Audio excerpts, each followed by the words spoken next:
우리 인생의 삶을 망가뜨리는 세 가지 큰 질병이 있다고 합니다. 그 세 가지 질병이 무엇인지 아시겠습니까? 모든 조건이 다 갖춰져 있는데도 삶을 행복하게 살지 못하고 보람 있게 살지 못하고 인생을 제대로 가치 있게 살지 못하게 만드는 세 가지가 있답니다. 그 하나가 불안이라는 것입니다. 불안한 사람은 절대 행복할 수가 없다고 그래요. 불안한데도 행복한 분을 보셨습니까? 불안하면 절대 행복할 수가 없어요. 두 번째로는 무의미입니다. 삶의 의미가 없어. 나는 왜 사는지 모르겠다. 그런 사람들이 행복할 수가 없습니다. 또 가치 있는 보람 있는 인생을 만들어가지도 못해요. 왜 사는지도 몰라요. 사명감이 없는 거죠. 그리고 또 하나의 질병이 무력감입니다. 나는 아무것도 할 수가 없어. 아무것도 할 수가 없어서 아무것도 못하면 삶에는 가치를 만들 수가 없어요. 불안, 그리고 무의미, 그리고 무력감.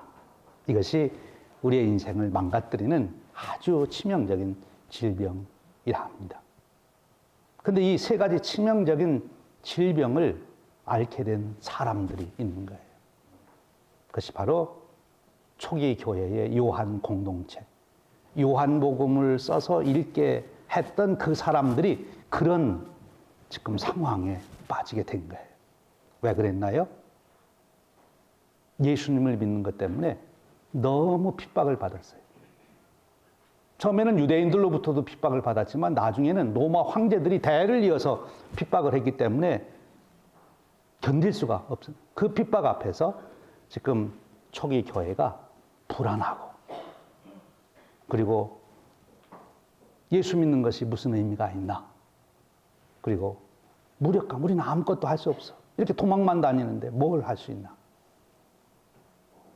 근데 그 중에서도 누가 제일 그랬겠어요? 예수님의 제자들. 그래서 오늘 우리가 읽은 성경 말씀에 바로 그런 사람들이 소개가 되고 있어요. 당시 불안과 그리고 무의미와 무력감에 빠져가는 초기 성도님들에게 바로 예수님의 제자들의 이야기를 통해서 어떻게 그것을 물리치고 다시 세계를 바꿔놓을 수 있는 놀라운 인생을 살아갈 수 있는지, 있게 되었는지 그 비밀을 말씀하고 있는 것입니다. 오늘 말씀에 보면 예수님의 제자들이 나오죠. 그들이 어디에 있습니까? 다 문을 걸어 잠그고 한 방에 모여 있어요. 그들이 평안했을까요? 불안했을까요? 극도의 불안함 속에 아예 공황장애를 겪으며 있었던 거예요. 이 제자들 중에서도 누가 제일 불안했을까요? 여러분 보시기에 누가 제일 불안했을 것 같아요? 이 제자들 중에. 예, 도마. 오늘 주인공처럼 나오는데 주인공인데 좋은 주인공이 아니에요. 예. 제일 불안에 떠는 도마. 근데 도마는 굉장히 제자 중에 똑똑한 제자였는데 제일 불안에 떨고 있어요. 왜 그랬을까? 그리고 이제 더 이상 내가 무엇을 해야 될지 모르겠다.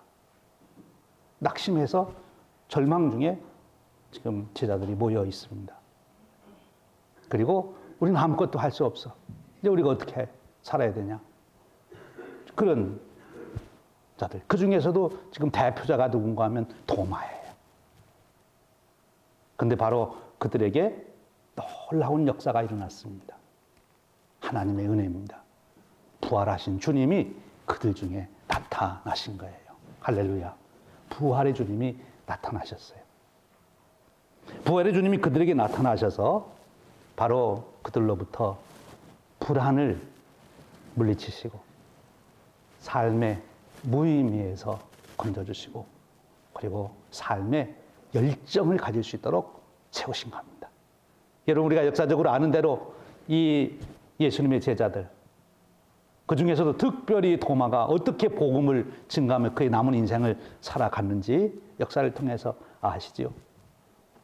그렇게 훌륭한 멋있는 행복한 멋진 인생을 살아갈 수가 없었어요. 그 비결은 부활의 예수님이 찾아오신 거예요. 부활의 예수님이 찾아오셨을 뿐만 아니라 예수님이 부활하심을 보여주셨기 때문에 그런 거예요. 그렇습니다. 이것은 도마만이 아니고 예수님의 다른 제자나 초기 그렇게 무서운 환난 핍박을 받던 초기 교회만이 아니라 사실 우리가 조금 생각해 보면 모든 인간들의 실존인 겁니다. 우리가 조금만 더 생각하면 우리 인간들은 바로 불안, 그리고 무의미, 그리고 무력감에 빠질 수밖에 없는 거예요. 근데 바로 예수님께서 오셔서 바로 그런 삶에서 우리를 구원해 주시는 놀라운 역사를 이루시게 된다 하는 겁니다. 오늘 말씀을 보십시오. 이제 예수님의 제자들 사이에 예수님이 찾아오셨습니다. 오늘 말씀해 보니까 두려워서 모인 곳의 문을 닫았더라. 그렇게 말씀하고 있습니다. 원래 예수님은 문을 닫고 있어야 될 사람들이 아니고 문을 열고 세상으로 나가서 세상을 바꿔놓아야 할 사람들, 세상을 구원해야 할 사람들. 근데 그들이 문을 닫고 두려워서 방 안에 있습니다. 왜냐하면 두렵기 때문에 그런 것이죠. 두려움. 오늘 여러분은 어떻습니까? 이 제자들은 왜 두려워했을까요? 여러 조건이 있을 수 있지만 아주 한 단어로 말하면 죽음 때문입니다. 죽음 때문에. 여러분 죽음을 생각해 보신 적 있으신가요? 저는 참 장례식을 많이 집례하고 또 임종예배도 많이 드렸습니다만 저는 늘 그런 장례 예배를 인도하고 임종예배를 드릴 때 나하고는 상관이 없고 물론 나도 논리적으로 언젠가 죽겠지. 그러나 그것은 먼 훗날, 언젠가 먼 훗날이고 죽음과 나는 아무런 상관이 없다. 이렇게 생각하고 있었어요. 우리 교회 와서도 제가 그랬었어요. 그런데 한 번 제가 나도 이렇게 죽는구나 하는 그런 때가 있었습니다. 혹시 기억하실지 모르겠어요. 수년 전에 특별 새벽 기도를 인도하다가 제가 여러분 안숙기도 하고 나서 쓰러졌습니다. 기절을 했어요. 그래서 제가 그때 병원에 응급으로 갔지 않습니까? 계속 수혈을 하는데도 이 헤모글로빈이 올라가지 않아서 계속. 근데 그때 그 제 드는 느낌이 그 막 이제 정신을 잃어갈 때 그때 느낌이 이렇게 죽을 수도 있구나. 근데 그렇게 된 원인이 이제 그때 제가 콜로노스코피 대장 내시경을 했는데 그 지혈이 안 되고 계속 내장 출혈이 돼서 피를 너무 많이 이제 흘렸기 때문에 그런 중에 또 새벽기도 인도하다가 저에게 그런 일이 왔어요. 아마 모르고 지나신 분들 있어요. 제가 마지막 분까지 어떻게 해서라도 기도해드리겠다 기도하고 그리고 이제 제가 정신을 겨우겨우 자체 사무실에 가서 이제 누워있다가 병원에 갔는데요. 그때 이제 제 마음속에 이렇게 죽는구나 하는 생각이 엄습하더라고요. 그리고 병원에서 이제 계속 수혈해도 안 올라가니까 그때 제 몸에 이제 그것을 느끼면서 이렇게 나도 이렇게 죽는구나. 특별 새벽 기도회는 누가 인도하지? 처음에는 그 생각이 들더라고요. 그러더니 누가 하겠지. 예. 그 다음에는 이제 제 아내하고 두 아이 생각이 나요. 제 아내가 영준이 영서 드리고 이제 어떻게 살아가야 되나. 그래서 하나님께 기도했습니다. 하나님 다시 회복시켜 주십시오. 이 죽음에 대한 생각을 여러분 해보셨어요? 그 앞에서 불안하지 않으세요? 지금 이 제자들은 불안했어요. 도마는 아주 불안의 극치, 공황장애를 느낄 정도로 불안했어요. 불안하시지 않습니까? 여러분들이 나이가 들어가시면서 밤에 누우시면서 내가 오늘 이대로 끝나나? 또 이제 여러분들 큰 수술들을 하시면서 그런 걸 느끼시지 않으셨어요? 그 불안함, 죽음 앞에 선 인간의 실존은 절대 불안입니다. 불안할 수밖에 없습니다. 그것을 실존 철학자 퀴에르케고르가 잘 지적하고 있어요. 그 불안, 죽음에 직면하는 인간이 갖게 되는 그 불안을 이길 수 있을 때만 인간은 진정한 평안을 누릴 수가 있는 거예요. 근데 그 죽음을 이길 수 있는 불안은 무엇입니까? 돈 많이 준다고 그러면 그 불안이 없어질까요? 아니면 내가 당신에게 높은 벼슬을 주겠습니다. 그러면 그 불안이 없어질까요? 아니면 많은 지식을 넣어주겠습니다. 없어질까요? 아닙니다. 죽음에 대한 불안을 이길 수 있는 오직 한 가지 길은 다시 생명을 얻는 것입니다. 지금 이 예수님의 제자들이 죽음으로 인하여 두려워서 극도의 불안감 속에 빠져 있을 때 주님이 제일 먼저 하신 일이 무슨 일입니까? 너희에게 평강이 있을지어다. 주님이 응급조치를 했어요. 다른 설명 많이 아직도 하실 일들이 많은데 다 그만두죠. 제일 먼저 하신 말씀이 너희에게 평강이 있을지어다. 하나님만이 우리에게 평강을 주실 수 있어요. 부활의 생명을 주시는 하나님만이, 부활하신 예수님만이 진정으로 죽음을 넘어설 수 있는 평강을 우리에게 주시는 것입니다. 어떻게 그 평안을 얻으실 수 있나요? 그 다음 얘기를 또 보시죠. 이 제자들이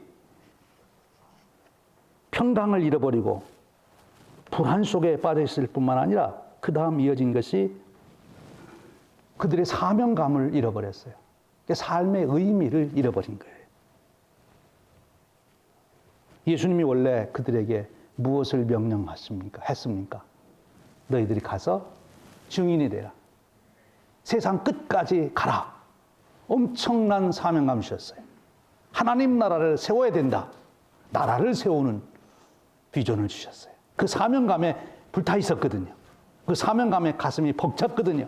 예루살렘에 올라올 때 나사로를 죽은 자 가운데 살리시면서 환호를 받으며 예루살렘에 올 때 제자들은 다 흥분했어서 야 이제 예수님이 왕 되시고 우리가 개국공신이 되는구나. 이제 그 나라를 세우겠다는 아주 사명에 불타 올랐습니다. 그런데 이제 다 없어졌어요. 인생이 무의미해졌어요. 여러분 어떠십니까? 지금도 이것만큼은 내가 이루어야 되겠다. 이것은 꼭 내가 해야 되겠다 하는 그 불타는 마음이 있으십니까? 여러분 나이가 들어가시면서 점점 나는 뒤로 물러나야지. 내가 이제 하지 말아야지. 자꾸 그렇게 뒤로 빠지십니까? 하나님은 하나님의 사람들을 세우실 때 결코 나이에 따라서 사명을 빼앗거나 주거나 하시지 않고 하나님이 하실 일을 끝까지 이루실 때까지 함께 해 주셨어요. 모세가 그러하지 아니했습니까? 노아가 그렇지 아니했습니까? 여러분 아주 현실적으로 이렇게 생각하십시오. 여기 계신 여러분들은 모두 몇 세까지 사셔야 된다고요? 제가 말씀해 드렸잖아요. 몇 세까지 사셔야 된다고요? 우리 배장로님 몇 세까지 사셔야 돼요? 100세까지 그 자리에 앉아 계셔야 됩니다. 사명입니다. 그거는. 예.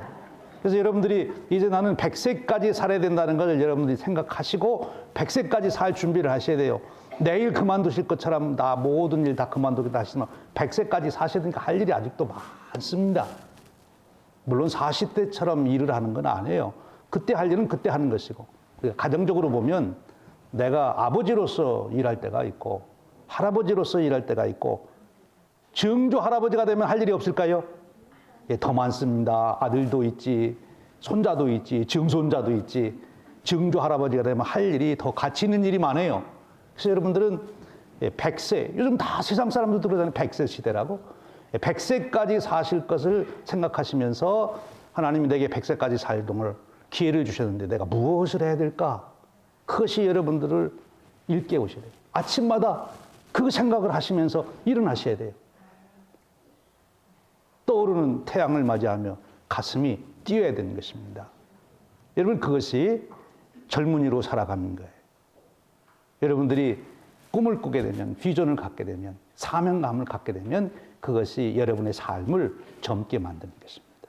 아무리 육신의 나이가 젊어도 꿈을 잃어버린 사람, 사명감을 잃어버리는, 삶의 의미를 잃어버린 사람은 죽어가는 거예요. 삶의 의미를 찾는, 그것은 하나님이 내게 주신 사명 속에서 찾는 거예요.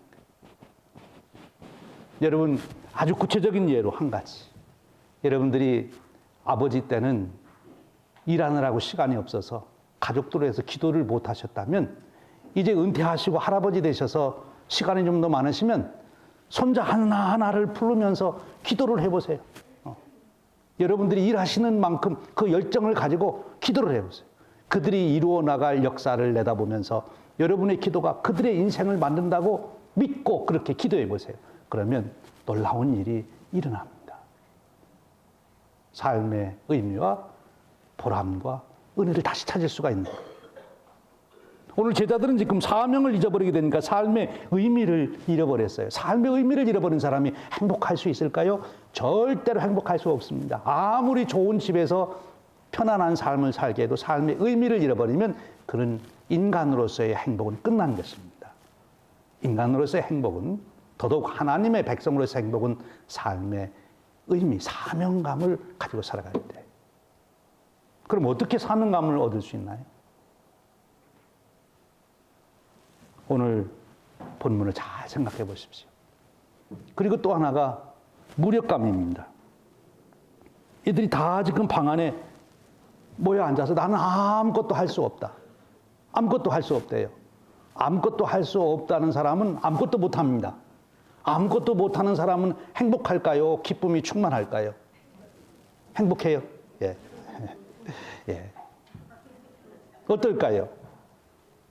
사람은 무엇인가 할 때, 열정적으로 할 때 가장 아름답고 가장 행복하고 가장 기쁨을 얻을 수가 있어요. 행복, 기쁨, 이것은 땀 흘려 일할 때입니다. 열정이 있을 때입니다. 오늘 우리가 읽은 성경 말씀에 보면, 오늘 원래 본문이 좀 길어서 앞부분을 안 읽었는데 이런 말씀이 있어요. 예수님이 나타나셔서 평안하시라 이렇게 제자들에게 말씀하시면서 성령을 받으라 그러시면서 숨을 내셨다. 그 말씀이 어떤 표현인가 하면, 하나님이 처음 아담과 하와를 창조하실 때 숨을 불어넣으셨다, 그런 거하고 매치가 되고, 그리고 에스겔서에 보면 생명이 와서 마른 뼈에 들어가니까 그들이 군대가 되었다, 그런 표현과 같은 것입니다. 성령이 임하셨다. 그럼 성령이 임하면 그 사람이 어떻게 되느냐? 성령이 임한 사람은 오늘 말씀 마지막에 보면 힘을 얻어 증인이 된다, 그렇게 표현하고 있는데, 힘을 얻게 되면 열정이 있게 된다는 거예요. 열정. 여러분, 영어로다가 열정이라는 말이 뭡니까? enthusiasm이라는 말이에요. 그래서 N이라고 하는 말은 안으로 또는 함께, 그런 의미가 있고, thu라는 말은 theos, 하나님이라는 헬라에서 온 단어예요, 영어가. 그 이즘은 정신, 마음, 그런 뜻이에요. 그래서 하나님 안에 있다, 그 소리입니다. 하나님 안에 있는 사람은 한 사람도 예 없이 어떤 현상이 나타난다고요? 열정이 생깁니다. 성령 충만한 사람 중에 열정이 없는 사람 보셨습니까? 성령이 충만하면 어린이든 노인이든 관계없이 모두가 열정입니다. 성령 충만함의 현상은 물론 방언하는 것일 수도 있고 다른 은사가 나타날 수 있지만, 성령 충만한 사람의 공통점, 그건 뭐냐면 열정이라는 거예요. 열정. 여러분, 성령님이 여러분들에게 임하셔서 여러분들의 인생이 하나님 부르시는 그날까지 열정 인생이 되시기를 주님의 이름으로 축원드립니다. 다 손 놓고 그냥 나는 뒷방에 늙은이다 이러고 있으시면 안 돼요. 하나님이 여러분들을 통해서 하실 일이 있는데 그것을 비전으로 보고 그 일에 열심을 품으셔야 한다는 거예요. 여러분들을 통해서 하나님은 일을 하고 싶어 하십니다. 근데 왜 가만히 앉아 계십니까? 하나님께 쓰임받는 그런 축복이 있으셔야 돼요. 그럼 어떻게 우리가 불안을 몰아내고 참 평안을 얻고, 그리고 우리가 무의미한 삶에서 다시 사명감을 받게 되고, 어떻게 우리가 무력감에서 다시 새 열정, 내게 능력 주시는 자 안에서 내가 능치 못할 일이 없다고 선언하며 열심을 낼 수 있느냐? 오늘 본문이 잘 설명해 주고 있어요. 예수님이 나타나셔야 돼요.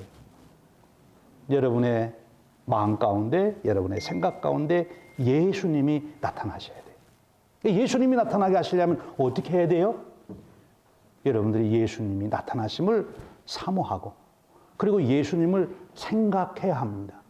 예수님을 묵상해야 합니다. 여러분, 제가 임상적으로 목회하면서 임종 예배를 드릴 때 가서 말씀도 전해드리고 가서 기도도 해드리고 다 해드리는데, 언제 막 임종하시는 분이 얼굴이 확 펴지고 정말 천사의 얼굴처럼, 돌아가시는 분 얼굴이 왜 이렇게 밝아진, 그렇게 힘들어하시다가도 그 순간에 그렇게 얼굴이 밝아지시는 분이 언제 그걸 보는가 하면 찬송 부를 때 경험해요. 찬송 부를 때. 그래서 여러분, 임종하시는 분을 위해서 해주실 일은 다른 일 없어요. 옆에서 계속 찬송 불러주시면 최고 잘해드리는 겁니다. 찬송을 부르는 중에 그들 심령 속에 주님이 함께 하시는 그것을 확신하게 되는 거예요. 여러분, 삶이 불안해지십니까? 불안할 때 계속 환경 조건만 바라면 더 불안해지는 거예요. 옆에 사람 보면 더 불안해져요. 그 사람도 불안하니까. 그러니까 어떻게 하셔야 돼요? 불안할 때는 예수님 생각해야 하는데, 아주 구체적으로 하는 방법은 뭔가면 찬송 부르십시오. 찬송 부를 때도 부활하신 주님 찬송을 불러보세요. 특별히 여러분이 이제 내가 죽을 수도 있어, 이런 위기감이 여러분들이 왔을 때 여러분들이 사도신경을 암송하시고, 그리고 부활 찬송, 부활의 주님을 찬송해 보십시오. 그러면 신비한 역사가 일어납니다. 그 불안을 다 극복하고 참된 평강이 여러분들에게 넘치시게 되는 거예요. 어떻게 우리가 사명감을 일깨울 수 있어요? 삶의 의미를 찾을 수 있어요? 예수님의 말씀을 우리가 새겨 들어야 되는데, 그 말씀은 오늘 우리 많이 하자고 하는 말씀 묵상이에요. 예수님이 무슨 말씀을 하셨나? 예수님이 이 땅에 계실 때 무슨 일을 하셨나? 그거를 생각을 해보세요. 깊이 묵상해보세요. 그러면 예수님이 여러분들에게 말을 걸어오십니다. 여러분, 예수님하고 대화해 보셨어요? 예수님하고 혼잣말로 대화하는 일이 이루어져야 여러분들이 계속해서 여러분의 삶의 의미, 사명감을 잃어버리지 않게 됩니다. 그래야 멋진 인생이 되는 거예요. 사명감을 따라간 사람들 치고 나는 인생을 허비했다는 사람이 없고, 내 인생을 쓸데없이 살았다는 사람이 없어요. 사명감, 삶의 의미는 예수님과 대화할 때, 예수님의 말씀을 들을 때 우리 심령에 새겨지는 것입니다. 그리고 언제 우리가 이 무력감에서 헤어나고 우리가 열정을 갖게 됩니까? 열정, 그것은 기도예요. 내게 능력 주신 자에서 내가 능치 못할 일 없다. 나만 바라보면 할 수 있는 일이 아무것도 없는데, 전능하신 하나님 바라보고 주님 바라보면 능치 못할 일이 없는 줄로 믿습니다. 지금 예수님이 나타나셔서 바로 그 세 가지가 이루어진 거예요. 그래서 그들은 다시 평안을 회복합니다. 그리고 다시 사명감을 찾아 생의 의미를 찾게 됩니다. 그리고 다시 할 수 있다. 능력 주신 자 안에서 내가 능치 못할 일이 없다. 그 선언 속에 인생을 살아가시게 됩니다. 사랑하는 여러분, 나이에 지배당하시지 말고, 환경 조건에 지배당하시지 말고, 여러분이 무슨 육체적인 질병 때문에 지배당하시지 말고, 여러분의 인생의 평강과 그리고 사명, 삶의 의미와 그리고 열정으로 채우셔서 하루하루 여러분의 삶이 기쁨이 넘치고 영향력을 끼치고 위대한 역사를 이뤄가는 축복이 함께 하시기를 주님의 이름으로 축원드립니다. 기도하겠습니다. 하나님 감사합니다. 오늘 불안 속에 그리고 무의미 속에 무력감 속에 빠져있던 제자들 부활의 주님 찾아오셔서 다시 회복시키시고 저들에게 놀라운 인생, 세상 역사를 바꿔놓고 하나님의 나라를 이뤄가는 그 놀라운 인생을 살도록 이루신 주님, 오늘 저희들에게도 오셔서 그 은혜를 베풀어 주옵소서. 부활의 주님 오셔서 저희들에게 바로 평안과 그리고 사명과 그리고 열정을 부어 주옵소서. 우리 주님 예수 그리스도의 이름으로 기도하옵나이다. 아멘.